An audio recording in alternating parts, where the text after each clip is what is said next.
Hi everyone, this is Drew. Thanks for tuning in to Doth Protest, a podcast on Reformation history and theology. Returning on this week of Holy Week to be in touch with our listeners. It's been, a couple weeks since our last episode, and so this typically we like to, do 2 a month. And the topic for today that I'm going to be talking about is actually Bonhoeffer, as you could tell by the title.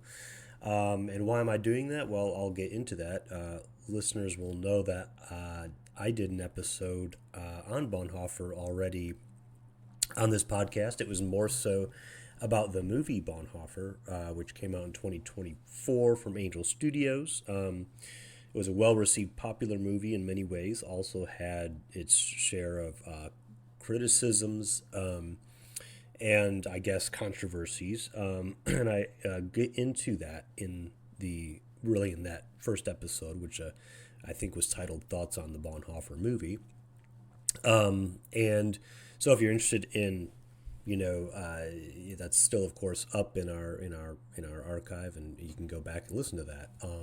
It's been a few months now. I can't believe how time flies, and the reason for me revisiting this topic or this person of Dietrich Bonhoeffer is because I went and did a lot of reading after the movie, and that's one good thing, one of many good things I think the movie was good for, is it got people interested in Bonhoeffer, and I can certainly say that about my experience.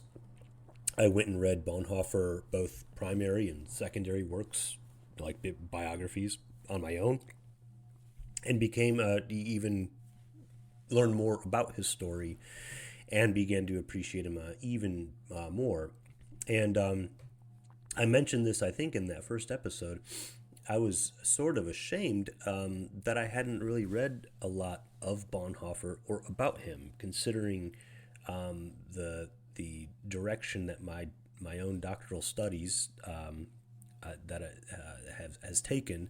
My own doctoral studies has ended up focusing on World War II, theologians of Germany during that time, how they responded to the rise of Hitler, both the complicity in the churches, and also some of the resistance movements, and though my thesis is not about Bonhoeffer, and still isn't, of course, a lot of the folks I will be writing about had paths that crossed with Bonhoeffer's, and Bonhoeffer is he's probably the most famous story of any churchman from literally that period that I'm focusing on for my dissertation. And so, I was ashamed to say I hadn't really the knowledge of Bonhoeffer like I think I really should have, and hopefully that's changed because and I'll get into some of the resources and stuff I've read about him. And the main reason, other than wanting to familiarize myself with him, was also because I went to see the movie with a group of parishioners. A couple of them expressed they're interested more in knowing more about him, and they were really asking me, give me some pointers, And I was like, well, why don't we do a class on this at the church, considering we do Christian formation at where I serve, that, we usually will do a whole entire series on a person or a topic or a book of the Bible or something, and so we did a 7-week course on it in my church earlier this year, and a lot of what I'm talking about here is kind of what I shared in that course and what I learned about Bonhoeffer, and then and brought to that class is for others to have and appreciate. And so So I had a good experience of teaching it in the parish. It was well received. We had a, sometimes series, you get a big turnout in the beginning and it kind of dwindles off. We kind of just had a consistent attendance for this one, and people who were just really engaged and really liked this man, his story, his courage, what he did.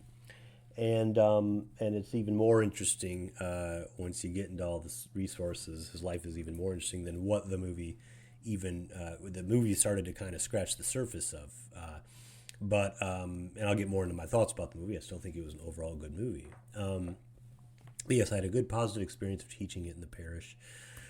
Just to go over some of the resources, things that I really learned about a lot about Bonhoeffer through were two biographies that I read of him or about him. Two that I particularly enjoyed. One was recommended to me by a Lutheran pastor friend who has read a lot on Bonhoeffer, and the title was A Strange Glory, A Life of Dietrich Bonhoeffer, Strange Glory, A Life of Dietrich Bonhoeffer, and it's by Charles Marsh. Who's an American historian, I believe. I don't think he's a theologian per se, but I forget where he teaches. He's a professor, but he wrote a very, very moving biography. Very, and I'll get I have some comments about it. I'll share in a moment. And then my personal favorite one was by Ferdinand Schlingensiepen. I think very German name. I'm pronouncing that right. Ferdinand Schlingensiepen's book, Dietrich Bonhoeffer, Martyr, Thinker, Man of Resistance. I'll put links in the show notes for both of these books. I think they're really the two best biographies out there. I won't get in much into the Metaxas one. I can't have a fair judgment on that because I've not read it. I know people who I know and trust would when they would recommend something, who said it was a very enjoyable book. I'm sure it is an enjoyable and entertaining book.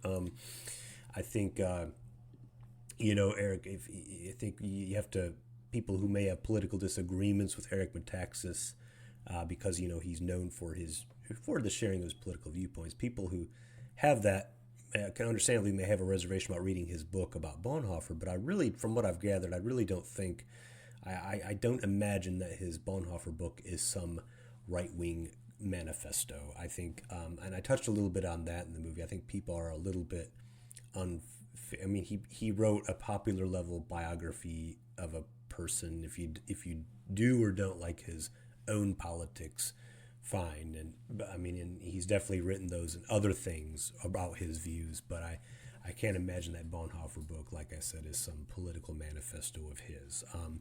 I haven't read it yet. Maybe one day I will. I don't know. After reading these two other biographies I mentioned, I think who are both higher level, but very accessible, good general reading, but by two pretty very qualified, I would say, especially the German authors Schlingensiepen, qualified people to talk about Bonhoeffer.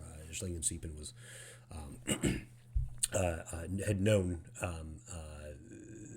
members of the Bonhoeffer family, Eberhard Becke, who's a good friend I'll talk about of Bonhoeffer. And so these were two biographies I recommend. I also would recommend, of course, reading Bonhoeffer in his own words. Some of his most popular works were, monographs, books titled Discipleship. It also goes under the title The Cost of Discipleship.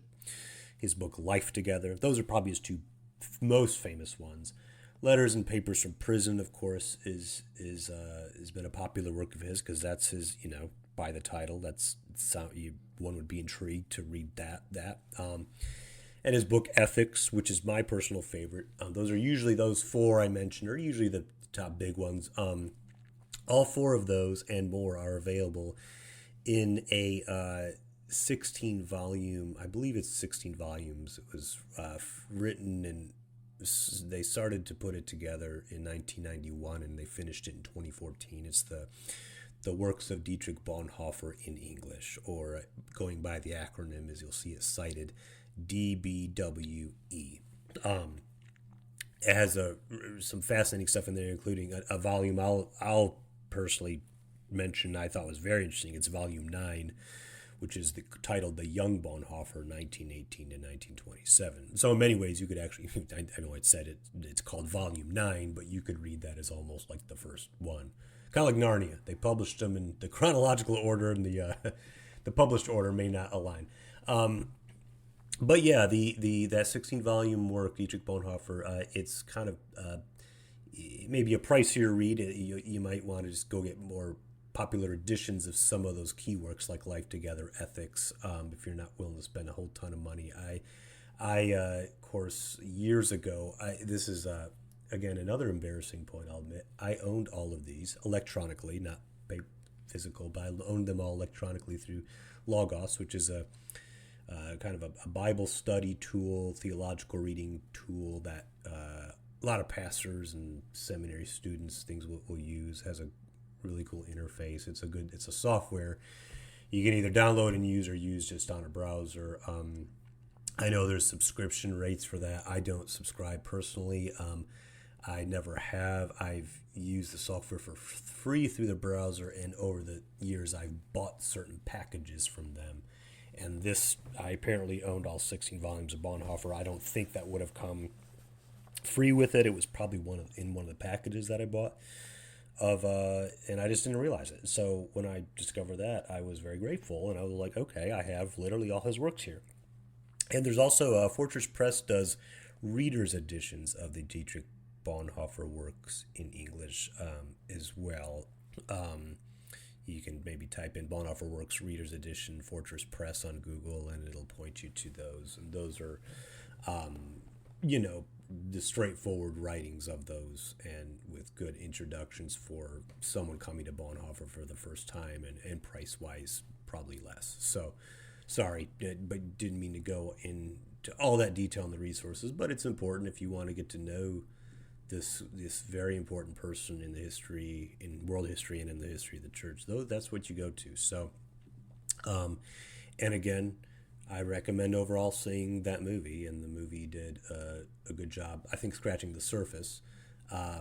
You're still, I think, a little impoverished of Bonhoeffer, of being enriched by Bonhoeffer's example if all of you've seen the movie. There's definitely more out there, like the resources I mentioned, and I'm grateful I did so much reading on it, and it's really helped. It really helped invigorate me. I was in a kind of a place in kind of late 2024 where I didn't even know if I wanted to continue the doctorate. I've been done with my coursework for a while. Of course, for listeners, I've been doing a doctorate from a distance through Institute of Lutheran Theology. It's through their grad school called Christ School of Theology. Something I started in the STM program there after seminary, and then they started a PhD program, and I decided after some thought and prayer to transfer into that, and one of the first students in it, Mina, and they have a fair number of students down that program, and I'm blessed actually. We have Jonathan Sorum, who's on faculty, who's contributed to the Dietrich Bonhoeffer works in English. He's a Bonhoeffer scholar, and he's actually very grateful. Shout out to him. He's recently agreed to be one of the people on my dissertation committee, which I hope to have done in 2027. That's my aim, and maybe if that doesn't happen, you can listen to this episode a few years from now and laugh at me. But whatever the experience ahead entails, I know it's going to be great. And doing this class for my church about Bonhoeffer just invigorated me, encouraged me to pick back up and to finish. And so, because he's really Bonhoeffer's story is just so emblematic of what the calling of a Christian properly is in the time of a compromised church, and in the time of Adolf Hitler and the German Christian movement, as it was called, which I'll get into shortly. So thank you, my church and Dietrich Bonhoeffer, for being my inspiration for this. Just a few things I wanted to share. Just really the point of this episode is to share my fuller appreciation of Bonhoeffer and some insights I came to and things I learned that you may know if you're well read on him, and if not, hopefully this episode will serve as inspiration for you to go and learn more about this great man. So the movie, again, I overall recommend. One thing about the movie, if you haven't seen it, is it did a lot of justice, in my opinion, to Dietrich Bonhoeffer's friendship with a man named Frank Fischer. Him and Frank Fischer were good friends. So Bonhoeffer came to the United States. He came to the United States, as I learned, a couple times. And the pivotal time really was in the early 30s, where he came, not as a student. The movie would kind of have you think that's where he did his seminary or his education was in the States. No, he did all that. He had a doctorate out of Germany before he even came over here. But he went to the States, to Union Seminary, to be a postdoctoral fellow, like a postdoctoral fellowship. In fact, literally, I think that's what it was. And he was here in the States not too long, like a year. And he had friendships with a few different people, important people, I think, in his story. But the movie really focused on, and I think the movie was right because in a movie, you can't capture everything. You can't, you have to be selective. You have to leave stuff out, and you have to leave good stuff out. I mean, you got the form of a film, of a hour and a half to a 2 hour, moving picture of a story. It's like there's a certain craft of that goes into that. I'm no film scholar or anything, but I love movies, and that's just anyone who loves movies, that's the way it is. And so, the movie really focused on Bonhoeffer and Fischer's friendship. Frank Fischer is the African American student. I don't know if he was a postdoctoral fellow. I don't remember his status at Union, but he was going to Union, and him and Bonhoeffer became really good friends. Learning more about the Abyssinian Baptist Church, where Frank Fischer attended, through the biographies about Bonhoeffer were just fascinating. What I learned from the primary and secondary literature about Bonhoeffer after seeing the movie, what I learned from a lot of the literature is that community, that Christianity is primarily a community, above all other things. That central truth, that central tenet, or that central theme, it's a theme of Bonhoeffer's life, his theology, how he sees himself as a Christian. Interestingly, he also, he had encounters with Roman Catholicism throughout his life, that while he couldn't buy Roman Catholicism theologically, he was a committed Protestant. He was very, very Lutheran, which the movie doesn't bring out so much, but he really was. And but he had these encounters with Roman Catholicism where he saw a warmth and vibrancy and just a sense of community and a sense of diversity, like people across backgrounds and ethnicity and everything. He saw this in parts of Southern Europe that he would visit as a young man in the Catholic Church, and it had a huge impression on him and showed him what he was not seeing in kind of the crusty old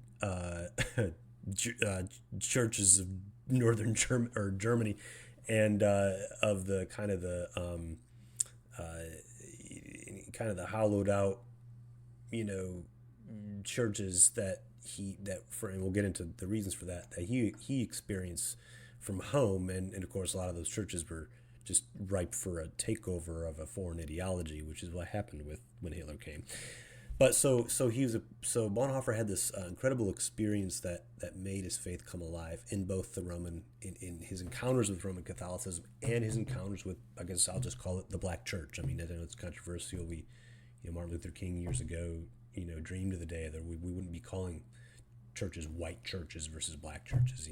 Amen to that. But it is the reality that you do have different cultural expressions of Christianity. And I think Bonhoeffer was so taken by his experience with Abyssinian Baptist Church in Haarlem, where he attended for some time. And the movie, I thought, did really well. On that point, on capturing that, I still think it was just, and Bonhoeffer it's funny. I found a quote from Bonhoeffer in a letter he wrote when he was studying in the States, he was corresponding with his own church superintendent, like a bishop, back in Germany, Max Diestel. And Bonhoeffer wrote, when speaking of white Protestant churches in New York City, he wrote, the sermon has been reduced to parenthetical church remarks about events in the newspapers. As long as I've been there, I have heard only one sermon in which you could hear something like a genuine proclamation of the gospel, and that was delivered by, and he says, a Negro, not a term we like to use now, but he's referring to his time at Abyssinian Baptist Church. At the time, that would have been the Reverend Adam Clayton Powell. And how some things just don't. This aged. I mean, unfortunately, this aged. This observation is still true to this day. You still have a lot of in the white mainline Protestant church settings. You do kind of have some, very you could say a shallow cultural commentary, and there's been exciting kind of movements within a lot of the mainline churches lately to get away from that, thankfully. But for a long time, so I should be fair. It's not everywhere, but you do see that in a lot of white mainline churches in much more recent present times than Bonhoeffer saying this back in the 1930s. And so the movie did very well with that.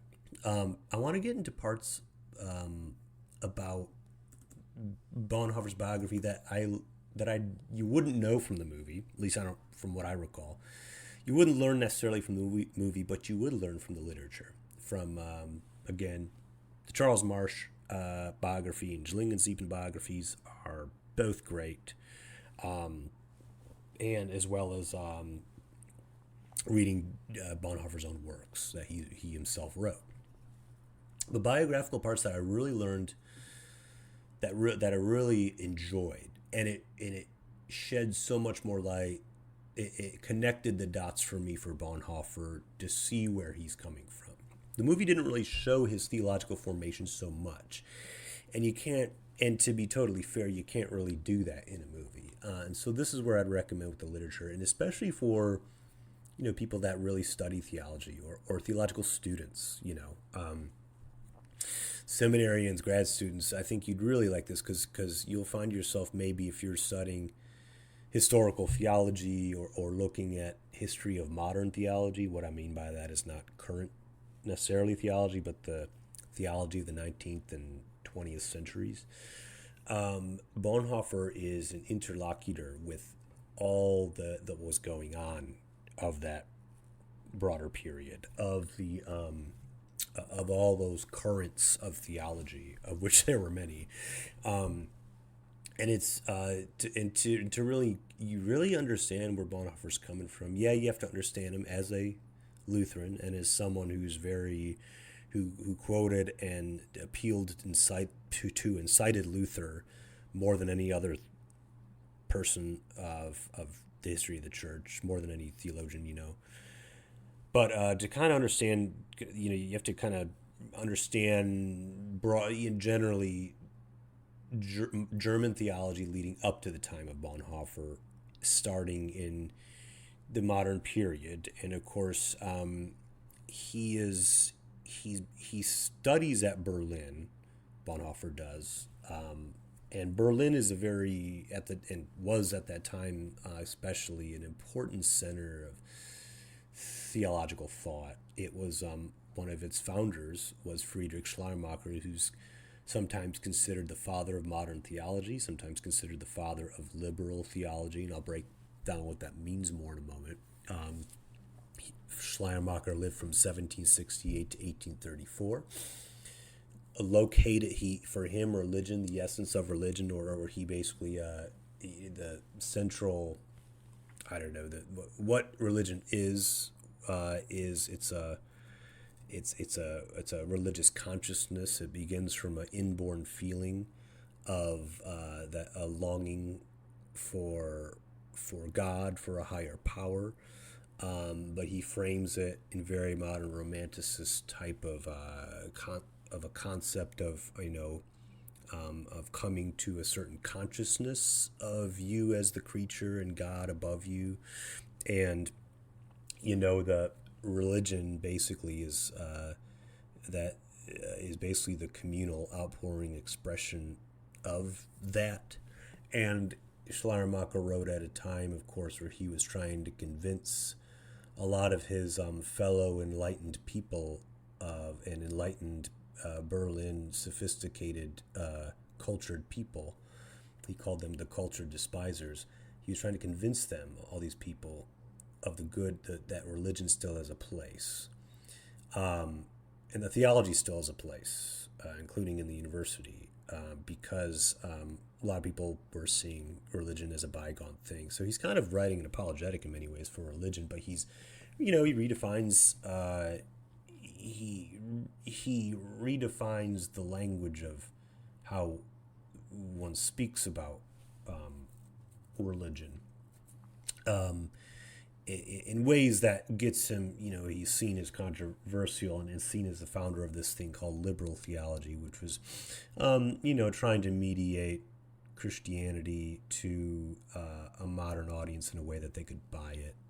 And so therefore, he's ambiguous about a lot of things that, for an Orthodox, small Orthodox Christian would say, look, that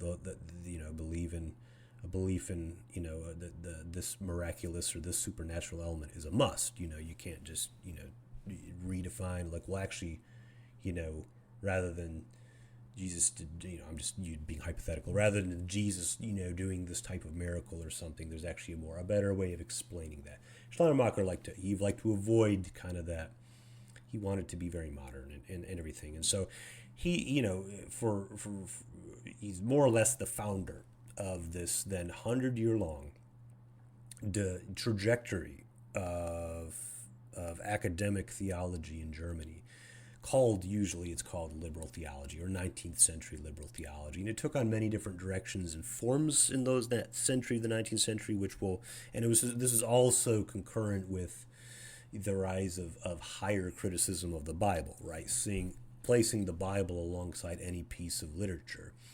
And seeing it not as qualitatively different as like something divine or divinely inspired, but being able to pick it apart, to apply it to the modern historiography, and so it was it was a challenging time for Christianity, and Bonhoeffer, of course, is coming 100 years ish after the start of it, but he's at sort of the tail end, and he's one of his main teachers, Adolf von Harnack, he's a leading church historian. Harnack lived from 1851 and died in 1930, and he's really the last. It's really where liberal theology ends. He's kind of him and people like Ernst Troeltsch are kind of the closing chapters of this period. Von Harnack is very much about he very much posited that Christianity, as it rose and developed, it kind of became it was initially a Jewish movement, and then it became very, very Hellenized, and then the very Hellenized form, that is very Greekified. That was a reminder what Hellenized means. That very Greekified version of Christianity is what we get in like the Nicene Creed with some of its metaphysical language, and that Harnack likes to see you have to peel back layers of tradition and layers of to get back to he's all about boiling Christianity down to the heart of what it is, where it's about just the godly love of neighbor, basically. And you still see this kind of thing, this whole Jew. I see memes from there's still a lot of this kind of it's getting back to what Jesus was about thing, and there's a lot of progressive theologies that kind of piggyback really right off, whether knowingly or not, echoing just a lot of these kind of points von Harnack was making. And Bonhoeffer was a young student of Harnack, and Bonhoeffer, while Bonhoeffer is learning at the feet of people like Harnack, he's also very taken and by a very relevant theologian of his time, who's up on who was really the new in vogue theologian, Karl Barth. And Karl Barth, of course, the 20th century theologian, kind of ushered in the end of liberal theology's domination of the German academy. He was a guy who, like Bonhoeffer, would later protest Hitler, but even in the First World War, Karl Barth, being a Swiss, he couldn't really relate to all the kind of Germanic spirit stuff that a lot of people in Germany were, especially after World War One, were into. But he didn't. He felt he's very disillusioned. Karl Barth, who's a Swiss person, but a generation older than Bonhoeffer, and like Bonhoeffer and many great theologians that he studied in Germany and Barth was very shaped and formed by the liberal theology of the 19th and early 20th century. Studied under Wilhelm Hermann, was classmates with people like Rudolf Bultmann, and Barth was when World War One broke out, he saw the hubris of a country he felt was completely in the wrong for provoking this war, and then he was very disillusioned by a lot of his professors and theologians he learned under, who all signed on to a statement supporting this war effort and seeing it really as God's call. And not to make this episode all about Barth, but Barth just had a very he kind of ushered in this new theology, which kind of begins in a big commentary he wrote on the book of Romans, where he emphasizes just the utter gulf between us fallen humans and a God who does not want to deal, who does not deal in matters of the world and history in the way that we do, but operates on his own time, and or in his own. We are not. God is not us, and we are not God. I think you can boil down one of the main points of Barth, especially during that early period, and Barth is just very critical of a theology that really tries to just mediate itself to the culture, and so you can definitely see by the time of the German Christian movement and the pro-Nazi elements of the German church, Karl Barth, who would be teaching in Germany still up until the mid-30s, said absolutely no way, this is not, we cannot capture God and put him into our box, or or make God fit our ideology. God, we are not God, and he is not us. And so Bonhoeffer is very inspired by Barth. He was very much a Barthian, and this made it awkward for Bonhoeffer, who's learning at Berlin and learning under these people like Harnack. He was kind of a closet Barthian. I mean, he kind of just kept it very. He didn't, from what I've read of his story, he didn't go around advertising it much, but he was so much inspired by Barth, and he took good things also from some of his liberal theologian professors. Von Harnack had a lot to say about Christian love and fellowship, and that Barth kind of misses, because Barth devalues humanity. He looks at the hubris, the arrogant side of humanity, and doesn't leave a lot of room for talk about what does Christian love look like in fellowship, in community. Some of the liberal theologians, on the other hand, had a lot to say on that, and so Bonhoeffer's kind of formed by these two different currents. Very interestingly, I'm not saying he's like merely some mix or hybrid, but he's his own person. He's his own thinker, and very for his age, when he's a student and his age of completing his doctorate, he's very advanced and very just as a theologian, as just a person for his age, and he's informed by these different things, which again, for people who really appreciate historical theology, that's to understand Bonhoeffer with that background coming out of that milieu is just very, very fascinating. And then other biographical parts that I learned that I really appreciated about him and found interesting, and I was from his kind of the later parts of his life, and he didn't live very long. I mean, he died in 1945, sadly, like a week before the camp, Flossenburg camp, where he was spent his last days in imprisonment, where he was executed. A week before the Allies liberated it, so it was very sad. But he lived from 1906 to 1945, so I believe those are the dates. So he didn't live. He's younger than I am now, and I don't, I see myself as young, sort of, I guess. I'm in my late 30s now, but whatever. It's too young to die, that's for sure. But another part of his, like I said, his later years, it's sad to, especially his time in prison, very challenging to read about that and what this guy is going through. But I did find it a very interesting part of his life during, once the 1940s come, this is after, kind of fast forwarding when you get into the 40s. This is years after Bonhoeffer has really committed himself theologically to be opposed to the Nazi takeover of the church. Bonhoeffer spends a lot of the 30s active in the confessing church movement, which was, churches that did not go along with the state church's capitulation to Hitler.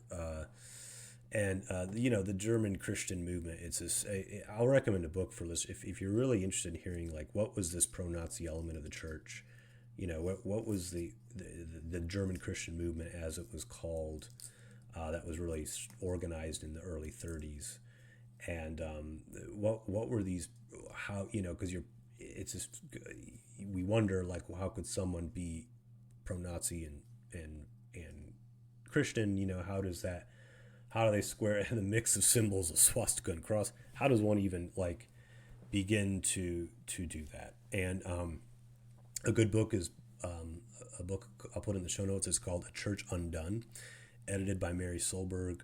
It's various different speeches or essays or theological essays and stuff from different people of the time, most of them German Christians, some from people who were opposed to the German Christians, but it captures what these people were actually thinking. People on both the resistance side and the pro-Nazi side, and it's just kind of shocking and appalling what they I recommend listeners to listen to it, because I think in our day, first off, it's a very common, and it's been a common thing for a long time now, to kind of in a lot of our discourse, to portray our political opponents as Hitler or Nazis or something like that. Similarly, we may have an idea of, like, because there's lots of talks today about Christo-fascism and Christian nationalism. I see that come up in discourse a lot, and I certainly think those are real things that exist today and are issues that need to be addressed. I do think, personally, I think they're very much exaggerated by some of the same voices who were very critical, for instance, of the Bonhoeffer movie, which which was called a Christian nationalist movie, which I think is absolutely ridiculous, but I digress. But there are such things as Christian nationalism, Christo-fascism. There are such things as far right. I mean, this is even before, even not so recently. We've had far right, white supremacists mixed with Christian quote unquote ideologies. The Klan and everything. Those are unfortunately real things, real phenomena we've seen. One might be surprised reading some of these pro-Nazi German Christians and how they square Christianity with Hitlerism and Nazism. is doesn't exactly always sound like we'd expect, like a very ultra right wingy thing, or merely, it's a mix of elements in there. There's also, for instance, I'll just kind of share some quotes from the Solberg's book from that. I'll put a show note in there, but there was I forget the name of I'll put the name of the person, but it was from an essay in there that called "What Do the German Christians Want?" And the German, again, this is not Christians who happen to be German, but the movement German Christians, this pro-Nazi element of the church during the rise of Hitler. They, for instance, would say things like, we should never, they didn't like, they said theology has a place in the church, but they would also say that we shouldn't place theology above life, and quote, concepts, and quote, we should not put theological concepts above the reality of faith, and so becoming abstract. That is alienated from both life and folk.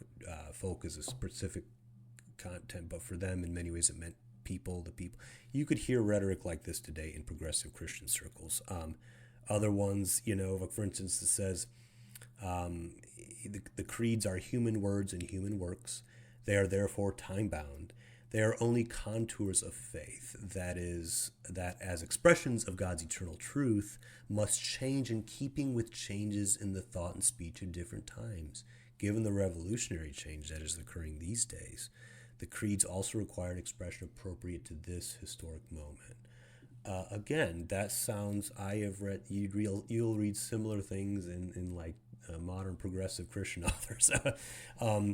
Here's another quote. The Bible is not altogether God's word, but we have God's word in the Bible. Gosh, I hear, I have had friends share things like that on Facebook.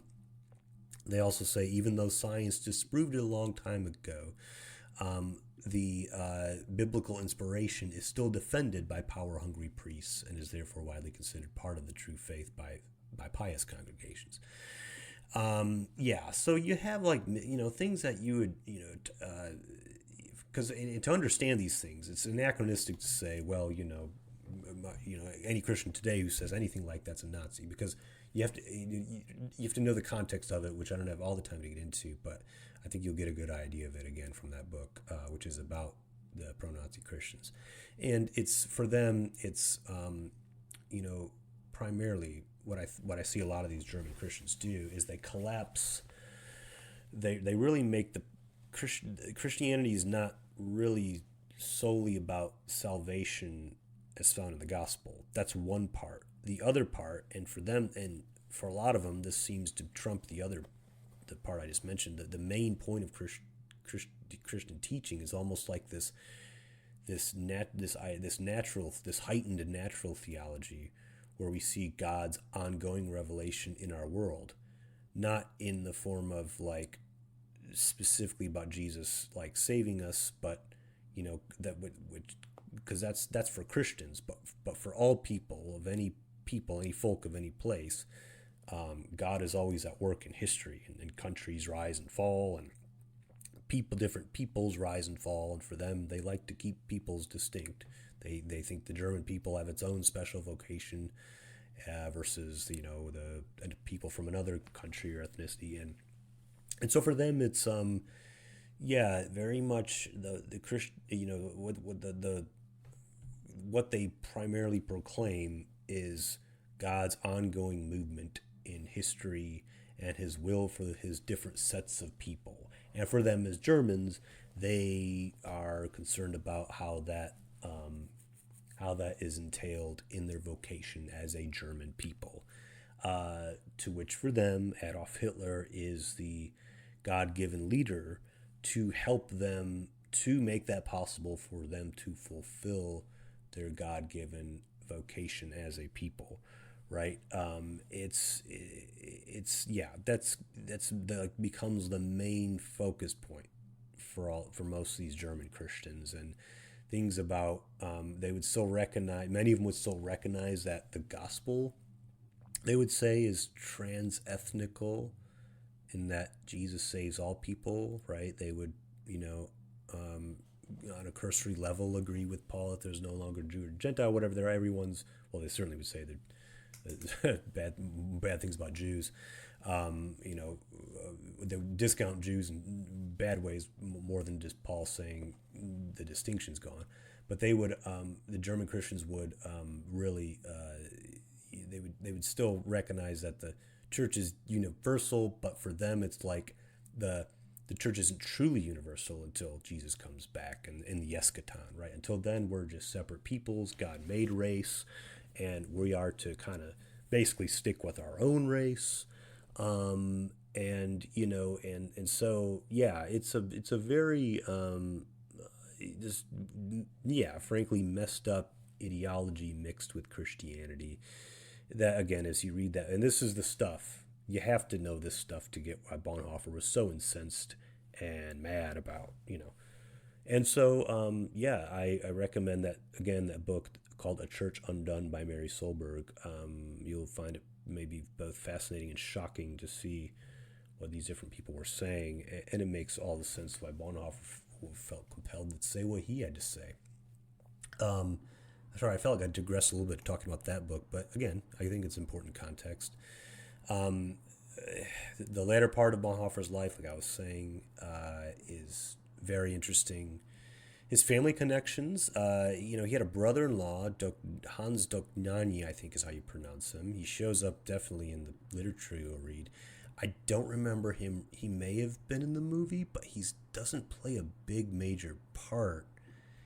At least I can't recall in the movie. And I think for that, he's really important. I mean, he gets executed like the same day, or around the same time as, like, it's Bonhoeffer and like a handful of people that he closely works with and associates with, not physically because they often correspond from a distance, but it's him and like a handful of people who are involved with trying to take down Hitler. Hans von Dognani, who's his brother-in-law, was a longtime Ministry of Justice staff member who worked in the Abwehr. And the Abwehr is like a military intelligence service. It was founded in the 1920s, so before Hitler and the Nazis are the government of Germany. So it's kind of like a lot of these pre-existing governmental entities that pre-existed Nazi Germany. A lot of these, they were very against Hitler. A lot of these kind of, pre-Nazi, government officials and bureaucrats, a lot of them didn't like Hitler. You have the Abwehr, it's an intelligence agency, and if you think kind of like, it's not the perfect analogy, but if you think of like, we hear a lot, I'm talking from the United States context, you hear a lot of us Americans talk about how we've got the FBI and we got the CIA, and they're always in this kind of, they've always had this rivalry. They never liked each other. Think of that, but maybe exponentially even more tenuous between the Abwehr and the Gestapo. The Gestapo was like Hitler's wing. That was a Nazi, specifically Nazi. Basically kind of like a military intelligence wing as well. And so the Abwehr, the Abwehr is trying to, they're posing as working, for the German government. So they basically live. They're like double agents. They're spies trying to take down Hitler, but they're also doing things for Hitler on the surface. It's espionage really. And the Gestapo is trying to investigate groups like them, as it would come. They're trying to weed out resistance to the Fuhrer. So, yeah, it's the movie showed one of the assassination attempts. The thing is, what I didn't like about some of the criticisms and some of the thinking on, and I'm no Bonhoeffer scholar, I'll admit it, but some of the thinking on Bonhoeffer from certain scholarly quarters of Bonhoeffer, and I just don't buy. And it's this interpretation that sees that because Bonhoeffer was an avowed pacifist, at least was at a certain point in his life, and that is very true, that he wasn't really involved, with the assassination plots. Like he wasn't like a militant or something. And yeah, I get it. Like there were criticisms of how the movie made him seem more like that than he may have been. But at the end of the day, it's just a matter of fact he was, however directly or indirectly you want to say he was involved with these plots. He may not be pulling the trigger anywhere, but come on, I mean, him and Dognani for sure. I believe Dognani was directly involved with getting a bomb on, this is Bonhoeffer's brother-in-law, getting a bomb on a plane that ended up not going off. This took place before the assassination attempt you saw at that museum in the movie, which that really happened pretty much almost as it historically did. That there was that general who was prepared to self-sacrifice himself with the bomb vest. But yeah, anyways, just all to say is that Bonhoeffer was involved and had intelligence, and his efforts were in the communications and coordinations needed. He was very much a part of these overall efforts. I don't know how you argue again. I don't know where some Bonhoeffer scholars would say that's not the case. I know it's complicated because he is, or at least you could say he was, a pacifist. I think what is fascinating about his work ethics, and I'll get into that in a moment, is that he does not make a justification, but he kind of is, for why as a Christian one must take down a Hitler, and I'll get into that in a moment. But yeah, he literally devoted 3 to 4 years of his life in the Abwehr in these efforts, and I just don't. He may not have gone around holding the gun. I thought the movie poster that showed, there were several movie posters, but one of the main ones had Bonhoeffer holding a gun or something, and there was criticism of that. And I agree. It's that was maybe poor marketing, and he never actually carries a gun in the movie, though. Not that there's anything wrong with carrying guns, but what I'm saying is, he did do this from a concern, foremost, still always a pastor, not very enthusiastic about wanting to take down Hitler, but nevertheless he would believed fully in taking down Hitler. So it's not off. I don't think the movie did anything unforgivable in that. He that later part of his life is very interesting. His time in prison is interesting. Again, I encourage both the Schlingensiepen biography and the Charles Marsh biography of Bonhoeffer. Get into what his life in prison was like in that, and so it was his life is just extraordinary, and some of the themes of his works I think any Christian can really learn from. The way he talks about in his book Discipleship, cheap versus costly grace, the idea that if we forget, or basically that if we forget that Christ paid a price for the grace we've been given, if we forget that, and if we kind of take grace as a license to be apathetic in the walk and call of a Christian, it's basically Bonhoeffer battled kind of a modern form of antinomianism that he was seeing in complicit churches of Germany, and he has a lot of powerful things to say about that. The way the church would, he says cheap grace means justification of the sin, not the justification of the sinner, right? God is uninterested in saying sin is okay, but he is interested in saving the sinner and saying and declaring that sinner righteous and good and holy, despite the fact that everything that that sinner was not by anything of his own doing. He was not righteous, good, and holy, but God declares him or her such, because God is good, and God gives His grace, and He gives Himself to us, pours Himself out upon the cross, and so that's there's so much in in Discipleship, the book Discipleship, about that I really encourage listeners to look at.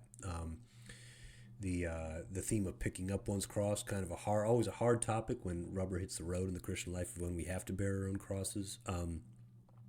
But Bonhoeffer, he can be very intense about that reality of Christian life, but he also does so in a way where you feel the comfort of the gospel, because it's real about he says himself, self-denial says only that Jesus is going ahead, hold fast to him, right?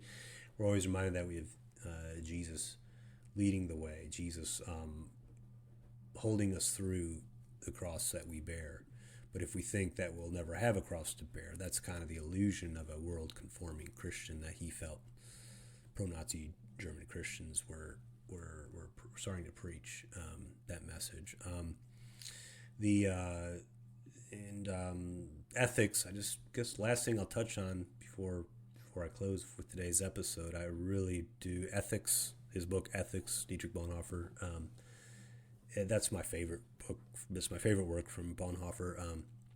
Is written in the 40s, so it's written during his time of a spy, and during his resistance period. And it was never finished, but it's been published. Deals a lot with Christian action and vocation. Very Christ-centered. He talks a lot about Hitler, but never directly or explicitly. He talks a lot about Jesus' humanity in it. And Jesus, in the sense that Jesus is the true human. Jesus is what true humanity is conceived, how God conceives true humanity to be. And that the despiser of, he calls it the tyrannical despiser of humanity, the anti-Christ, right, is that of Adolf Hitler. And he talks about, I'll just share this quote: God becomes human out of love for humanity. God does not seek the most perfect human being with whom to be united, but takes on human nature as it is. Jesus Christ is not the transfiguration of noble humanity, but the yes of God to real human beings. Not the dispassionate yes of a judge, but the merciful yes of a compassionate sufferer. In this yes, all the life and all the hope of the world are comprised. And of course, someone might pause and say, wait a minute, he's saying God does not seek the most perfect human being to whom to be united?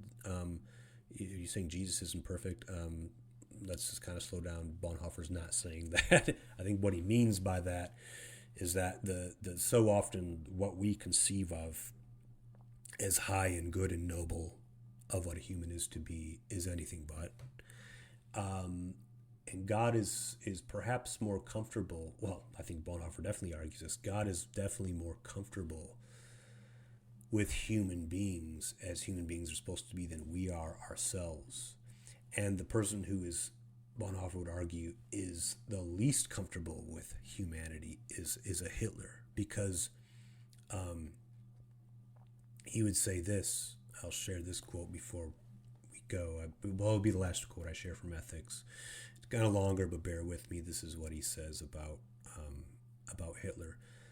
Among the overwhelming majority of people, anxiety, greed, lack of independence, and brutality show themselves to be the mainspring of behavior in the face of unsuspected chance and threats. At such a time, the tyrannical despiser of humanity, again, that's a Hitler, easily makes use of the meanness of the human heart by nourishing it and giving it other names. Anxiety is called responsibility. Greed is called industriousness. Lack of independence becomes solidarity. Brutality becomes masterfulness. By ingratiating treatment of human weakness, what is base and mean is generated and increased ever anew. The basest contempt for humanity carries on its sinister business under the most holy assertions of love for humanity.